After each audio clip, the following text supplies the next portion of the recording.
Yang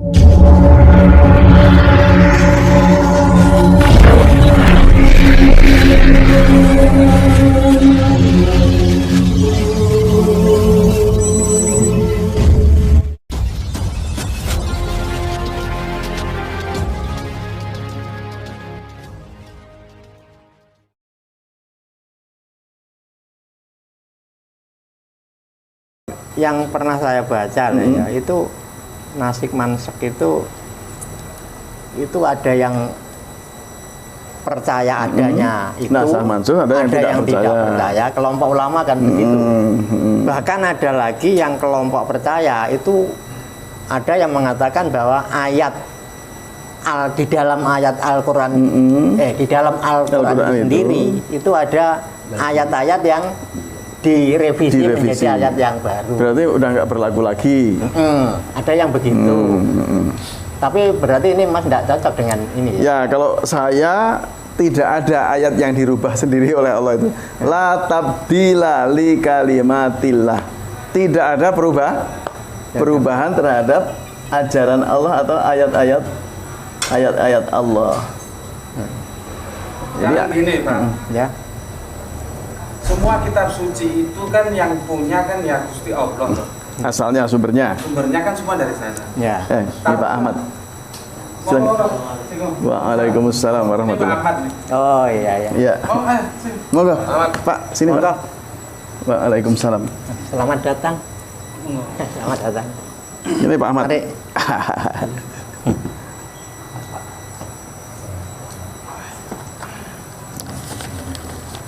Ini dari Solo menuju ke sini. Iya.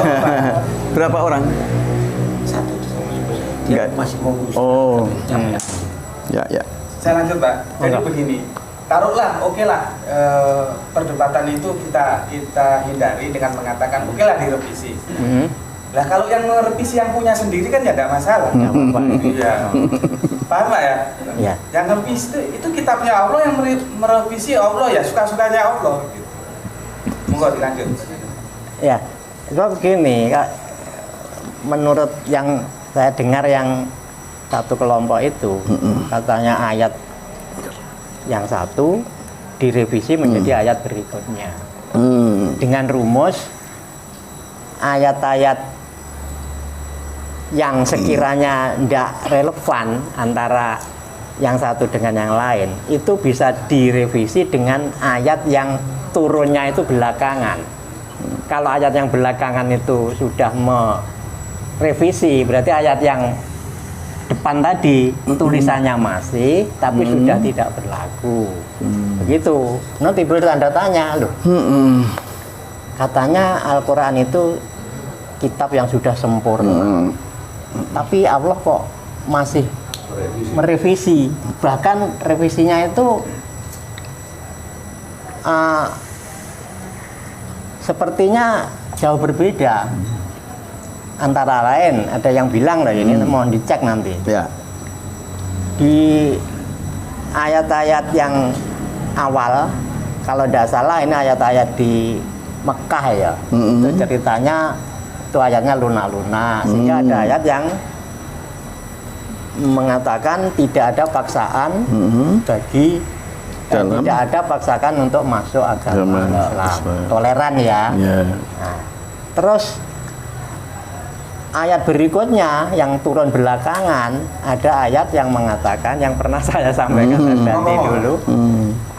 Kalau tidak salah surat At-Tahrim ayat 9 yang kurang lebih bunyinya perangilah orang-orang kafir dan orang-orang munafik dan bersikap keraslah terhadap mereka. Tempat mereka adalah neraka jahanam. Ini kan seakan-akan kan tidak sama ya, tidak relevan. Nah inilah ada yang bilang ya inilah contoh revisi itu ya, sehingga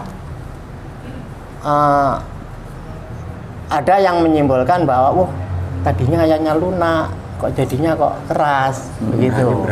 9. Monggo. Tekun. Bagaimana ini? Ampun. Sementara jadi begini Pak, satu proses itu namanya garis iman ya. Nanti dalam kajian kita namanya garis iman. Garis itu apa? Dalam bahasa Al-Quran, garis itu khot. Ya, kalau ada yang sekolah di sekolah agama, ada pelajaran khot imla. Khot itu artinya sebagai garis. Khotun. Bentuk mu'anasnya atau bentuk wanitanya khotwatun atau khitoh. Ya. Kan itu terkenal itu. Khitoh 26. Kembali ke khitoh 26 kan itu. Jadi pengertian garis ini yang harus kita pahami. Garis itu apa? Itu memahaminya harus pakai ilmu ukur, Pak. Yang membicarakan garis itu ilmu ukur. Ya. Garis itu ialah titik-titik yang sambung menyambung, Pak. Dari titik awal tertentu sampai titik akhir tertentu. Jadi ada titik awal, ada titik akhir. Titik awal itu misalnya disebut dengan titik A. Itu titik tolak namanya. Titik berangkat. Titik dimulai garis. Titik akhir itu titik tujuan namanya. Titik akhir itu tujuan. Jadi garis itu adalah satu titik-titik yang sambung menyambung dari titik tolak tertentu sampai titik akhir tertentu. Itu namanya garis. Dalam hidup ini ada garis nggak, Pak? Ya. Dalam kehidupan ini kita juga mempunyai garis. Jadi tidak boleh kita itu di garis A terus, itu namanya statis. Dalam kehidupan kita harus dinamis. Mulai dari titik lahir sampai mati itu kan dinamis, Pak. Apakah yang harus kita kerjakan itu waktu lahir itu sama dengan waktu kita mati? Itu harus dinamis. Kebutuhan kita waktu kita baru lahir dengan kebutuhan kita waktu dewasa, waktu kita mau meninggal, itu kebutuhan kita berbeda. Jadi tidak bisa kita makan saja harus sama tiap dari titik awal makan ya susu tok terus sampai mati susu, nggak bisa. Nah, perjalanan para nabi, perjalanan para rasul itu juga digambarkan sebagai garis itu, Pak. Semua rasul-rasul berjalan dalam menjalani kehidupan ini, dia mengikuti garis ini. Nah, kalau garisnya para rasul itu nanti sinonimnya disamakan dengan jalan. Jadi garis itu sama dengan jalan. Garis hidup itu nanti artinya sama dengan jalan hidup. Apa persamaan garis dengan jalan apa? Kalau garis itu titik-titik sambung menyambung, kalau jalan itu langkah-langkah ya yang sambung menyambung dari langkah pertama sampai langkah terakhir. Itu jalan. Dalam bahasa Al-Quran jalan itu disebut sabil. Kan ada sabilillah, jalan Allah. Nah, kalau ada garis Allah, ada jalan Allah, berarti ada garis setan nggak? Ya. Garis setan itu banyak, Pak. Ya. Disebut khutuwatis syaiton. Langkah-langkah. Sebetulnya garis-garis setan ya. Wala tattabi'u khutuwatis syaiton, itu arti letterleknya jangan kamu mengikuti garis-garis setan, bukan hanya langkah-langkah. Tapi garis-garis. Jangan kamu mengikuti jalan setan, kan gitu. Jadi Nabi dan para pengikutnya punya jalan, punya garis. Setan dan para pengikutnya juga punya jalan atau garis. Kalau dalam istilah militer, garis itu disebut strategi. Titik-titik itu disebut taktik.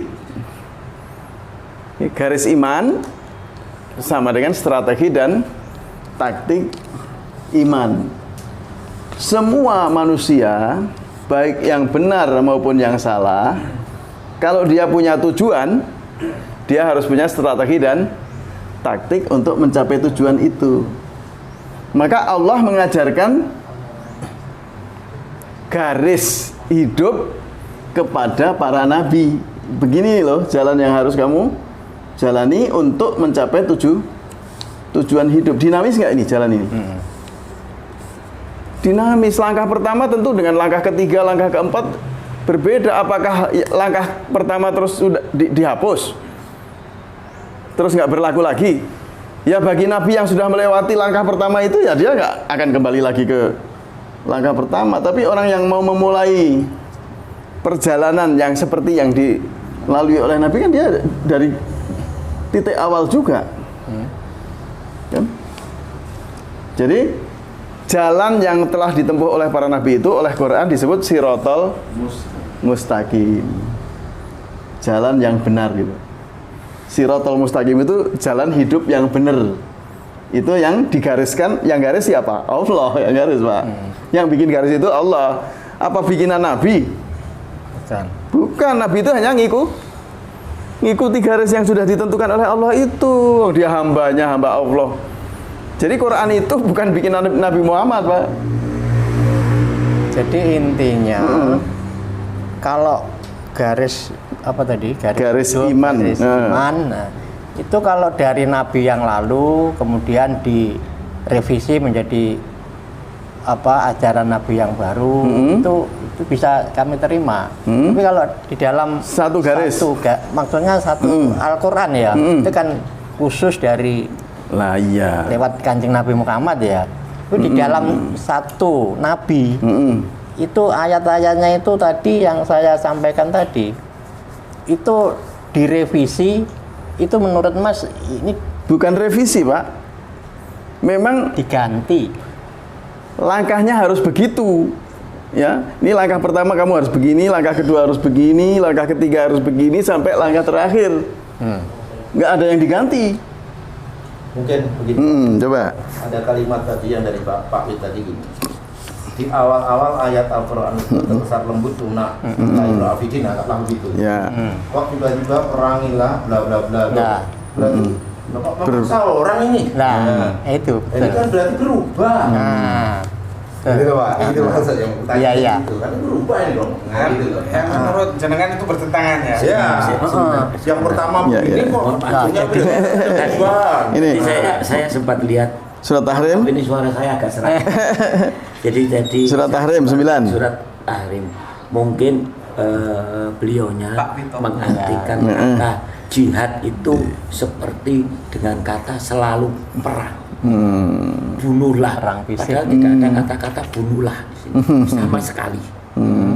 Ayatnya itu jihad ini ada orang mengatakan jihad nafkah. Artinya usaha. Sungguh-sungguh. Bersungguh-sungguh. Ya, jadi sekarang saya coba bacakan ayatnya dari yang ayat 9 tadi. Ya ayuhan nabi, wahai orang para nabi. Jahidil kufar. Jahidil kufar ini yang Anda garis bawahi dengan kata perang. Perangilah kufar, orang kafir. Padahal ayat ini bukan perintah untuk perang bunuh-membunuh. Ya. Ada ayat yang sebelumnya juga. Nanti saya akan lanjutkan ya. Ya ayuhan nabi jahidil kufar wal munafiqin, dan orang-orang munafik. Munafik itu pemahamannya pengkhianat lah. Pengkhianat. Ya. Aku A tapi lebih. Nah, munafikin waqlut alaihim. Waqlut itu apa, Ustaz? Waqlut. Dicoba tahrim dengan waqlut. Tahrim berapa? Tahrim 9 surat ke-60. Waqlut. Waqlut. Sama wahum. Jadi kata jihad ini diartikan perang. Ini ayat tidak putus dengan ayat yang pertama, ayat yang sebelumnya dan ayat setelahnya. Jadi Anda penggal tadi satu ayat aja, dicuplik, kemudian ada karena di situ ada kata jihad, difahami bahwa jihad itu adalah bunuh membunuh. Apa di situ diartikan waqlut? Di sini Wahai Nabi, perangilah. Nah, padahal nggak ada ya. Wahai Nabi, bermasalah terjemahnya. sebetulnya sungguh-sungguh. Bersungguh-sungguhlah kamu ya bersungguh-sungguh gitu dalam menangani orang kafir itu. dalam menghadapi orang kafir dan orang-orang munafik. Nah, Dan bersikap keraslah terhadap mereka.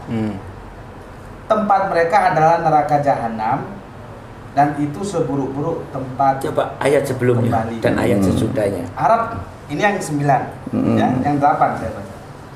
Wahai orang-orang yang beriman, Bukan nabi ini. Kalau tadi nabi itu. Ya. Sekarang orang mukmin umum. umum, ya, Itu tadi komandan yang diperintah. bertobatlah kepada Allah dengan tobat yang semurni-murninya.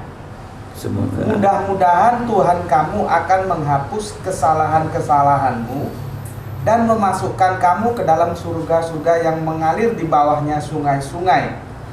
Pada hari ketika Allah tidak mengecewakan Nabi dan orang-orang yang beriman bersama dengannya. Sedang cahaya mereka memancar di hadapan dan di sebelah kanan mereka. Sambil mereka berkata, "Ya Tuhan kami, sempurnakanlah untuk kami cahaya kami dan ampunilah kami, sungguh Engkau Maha Kuasa atas segala sesuatu." Nah. Itu ayat sebelumnya Pak, tentang tobat ya. Ya. Terus ayat Sesudahnya. 10-nya ya. Ya. Ayat 10-nya. Allah membuat perumpamaan bagi orang-orang kafir. sebentar Gus. Eh? Tadi kan di ayat yang ke-8 tadi ya, yang tadi dibacakan Ya Yohanes. bukan Ya ayyuhalladzina amanu. orang-orang yang beriman, kemudian dicontohkan agar orang-orang beriman itu taat ya di sini tadi kan ya, dan la tukhzillah itu loh, la tukhzillahu nabi walladzina amanu ma'ahu. Dan orang-orang yang beriman ini, diumpamakan tadi itu ya, yaqulu rabbana, diharap untuk melakukan permintaan ampun ya. Nah, kemudian ayat selanjutnya diperintahkan kepada Nabi, bersungguh-sungguhlah kamu menangani orang-orang kafir dan munafik itu agar memohon ampun seperti orang-orang beriman kepada ayat sebelumnya. Sampai sini bisa dimengerti Ya. Jadi Ya. ini tentang taubat, Pak. Dan bersikaplah keras. ya. Artinya begini, di dalam satu keras itu jangan selalu diartikan, karena ada kata sungguh-sungguh. Keras itu ini karena bahasa apa namanya, bahasa terjemahan ini kadang-kadang Kalau asli Arabnya bagaimana? ya ini mau Asli Qur'annya. Waghlud itu. lah iya, waghlud tadi kan saya tanya waghlud. Kalau keras bahasa Arab itu syadid.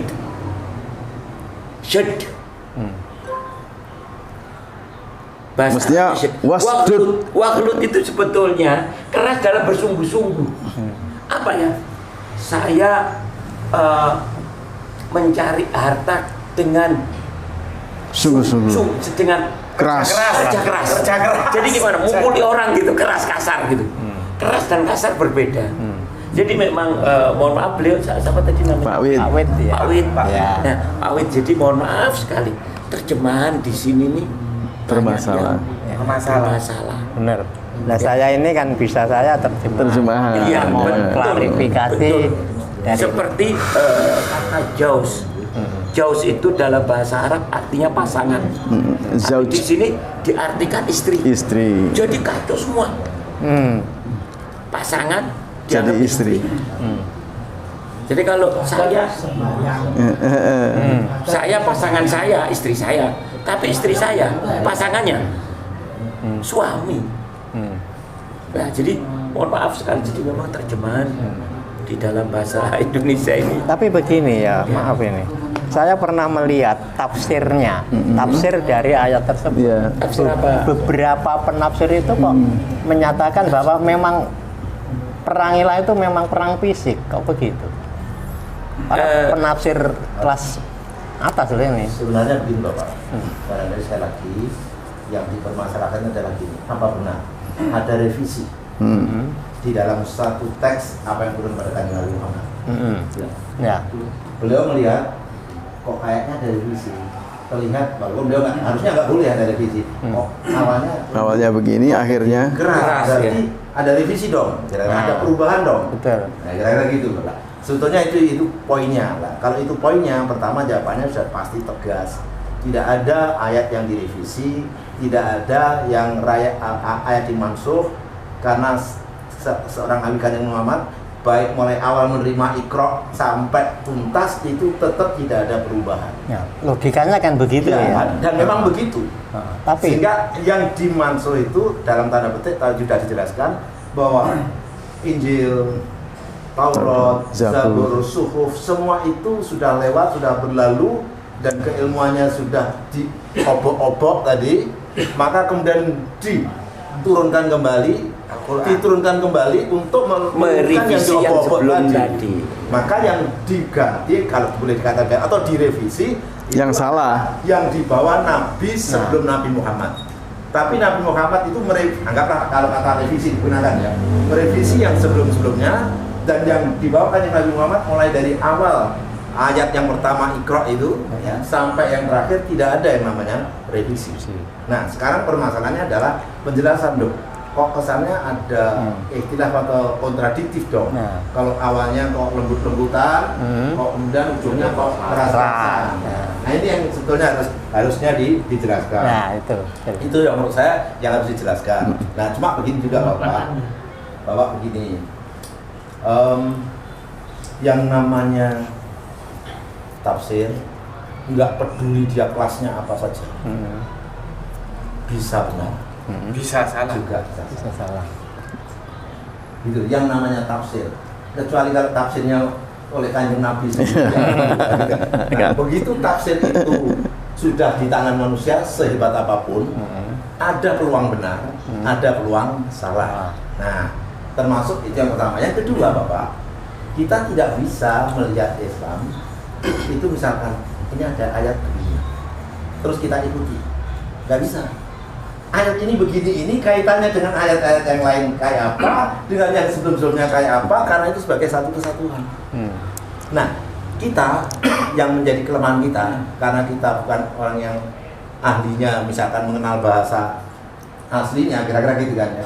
Kebiasaan kita belajar itu adalah terjemahan, atau kalau mendengar pengajian ya potongan-potongan itu tadi. Ada satu surat, diperintah untuk perang ya. Nah, misalkan seperti itu. Sehingga akhirnya kita sebetulnya tidak memahami secara utuh apa itu dalam konteks perang. Tadi kan tidak boleh paksaan. Ngapain sekarang diperangi kan gitu kan ya? Loh, kalau memang nggak boleh paksaan ya jangan ada perang, memerangi dong. Nah, gitu kan ya. Nah, di dalam konteks itu maka harus dikaji istilahnya tema perang. Nah, maka harus dikaji yang namanya perang dalam Islam itu seperti apa. Ayat ini begini, ayat ini gini, ayat gini, ayat gini, ayat gini. Kira-kira gitu loh. Akhirnya ketemu. Oh, ternyata dalam Islam perang itu diperintahkan, Pak. Kutiba alaihimul qital. Nah, kan gitu kan ya. Memang diperintahkan. Bunuh itu juga ada. Bukan bunuh, Pak. Ayat lain ada loh, bunuh lah. Itu terjemahnya, Pak. Itu tadi terjemahannya. Yang ada itu perintahnya adalah perang, bukan bunuh, Pak. Belum ada perintah bunuh. Yang ada perang.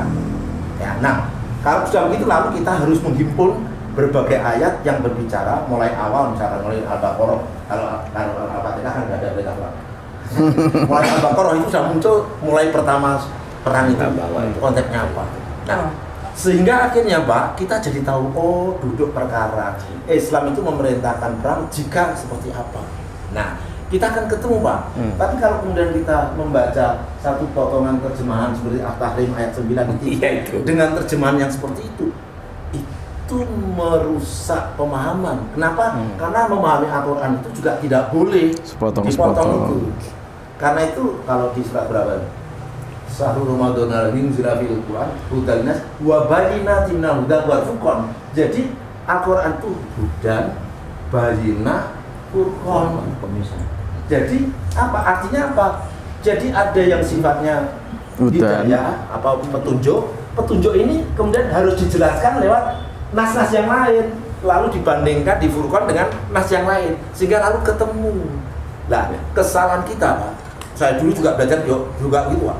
Begitu ada suara azan, kita sedang seminar, sholat nomor 1, hentikan seminar, sholat dulu. Padahal seminarnya sudah tinggal 1/4 jam. Saya ikut seminar dari berbagai kota, kita bubar Pak. Nah itu Pak yang namanya saya menggunakan hadis, ya, afdhalus sholat awal waktu.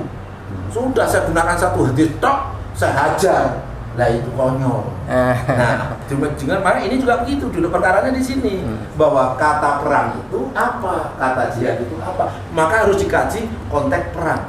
Nah nanti kalau Bapak kaji konteks perang akan muncul Pak, ya, akan muncul. Misalkan kalau tadi sempat saya sebelum ke Bapak ini sempat saya apa itu? Saya di rumah buka ya.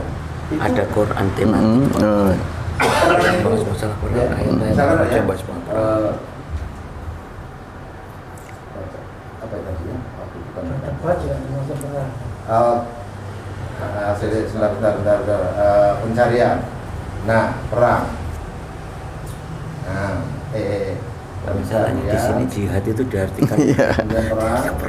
Cuma selalu ngebom. setiap kata kotalah mesti bunuh. Nah itu Perang. Langsung saja cari perang. Perang dagang, masa bunuh membunuh.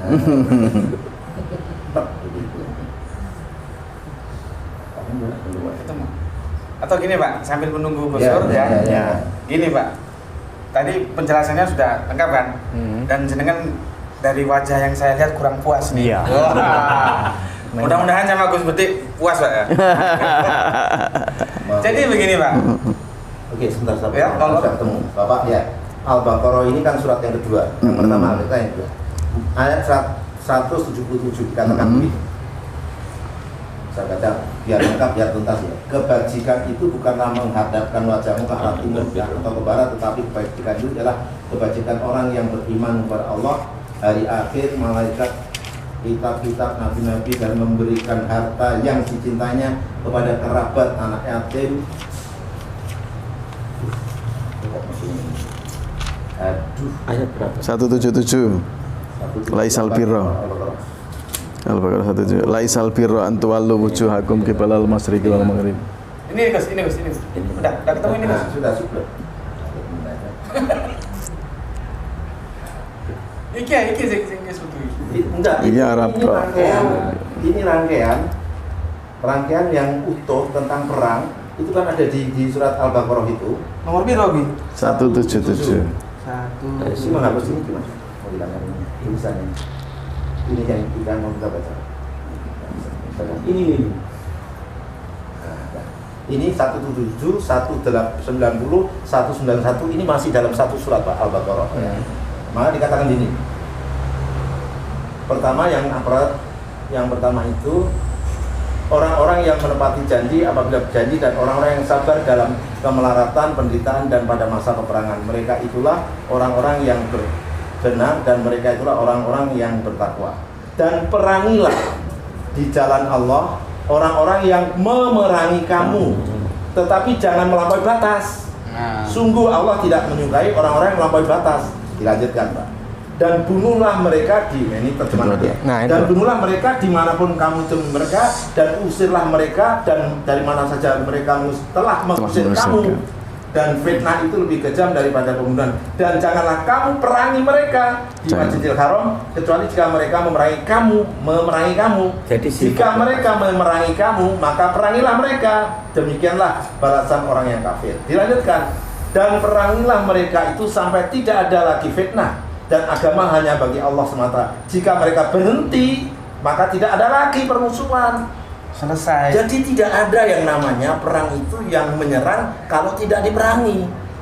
Nah, sampai hari ini seluruh ulama mengatakan perang dalam Islam itu perang membela diri, tidak ada defensif. Perang defensif. Sebentar, ada kata bunuh. Ada. Itu Ya, salah tafsir, salah terjemahan atau Ya dalam perang peperangan bunuh. Oh, boleh. Kalau Bisa. dalam peperangan, tapi kan kita diperangi. Iya. dibunuh atau membunuh? Membunuh atau Kalau dibunuh? kita diperang, Kita kondisinya perang. Oh iya. Benar tuh.